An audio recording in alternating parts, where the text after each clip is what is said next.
Donc, il est mieux placé pour connaître les dépenses. C'est lui qui a fait les dépenses. Il m'aime beaucoup. Donc ce jour-là, le 28 septembre 2009, vous avez été surpris du comportement de l'armée au temps du CNDD, n'est-ce pas?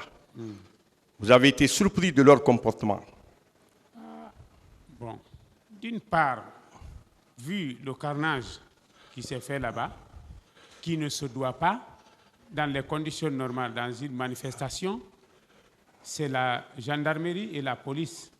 Mais une fois déjà d'autres corps qui n'ont pas appris à effrayer arrivent sur le terrain, vous voyez ce que ça va être. Est-ce que vous savez que le fait de vous retirer la caméra, détruire les images, c'était une façon de dissimuler l'ampleur du massacre? C'est ça, c'était une façon de cacher les choses, de neutraliser, de ne pas que les choses soient vues. Donc, par rapport à l'événement, aujourd'hui, quelle est votre conclusion après 13 ans?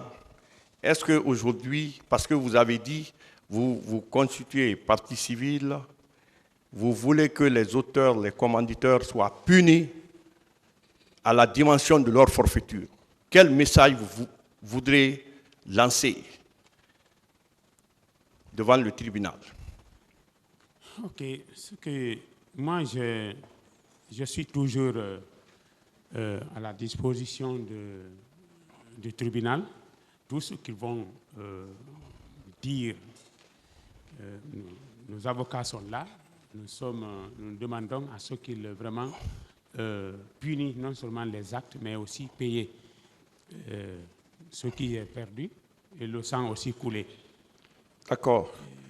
Ma dernière question, vous en tant que journaliste, selon votre déontologie, quand il y a un événement, quelles que soient les conditions, vous êtes tenu par l'obligation de filmer, ou bien quand la situation dégénère, vous pouvez vous retirer. Pas seulement que ça dégénère.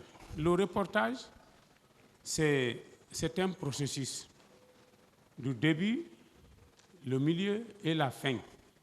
Et quand tu vas, ce n'est pas seulement l'événement que tu vas, mais il faut faire la collecte. Quand on dit collecte d'informations, c'est collecter tout ce qui se trouve maintenant là, ou tout ce qui se fait maintenant sur le terrain. Vous collectez. Et comme vous venez de le dire, si toutefois il y a toujours des choses, si on peut partir, je suis un reporter, je me suis inscrit je dois sauter. Je ne dois pas m'agripper au fer. Même on dit tout à l'heure, va en Ukraine, Mansaré. C'est avec joie que je vais aller pour filmer, pour faire le reportage. Parce que c'est un travail digne. Merci, je vous souhaite courage et je vous remercie d'avoir venu donner votre version des faits au tribunal. Merci, Monsieur le Président.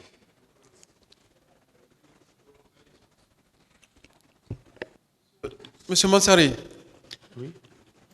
Je voudrais revenir sur une de vos déclarations liées à cette personne que vous auriez vue agitée.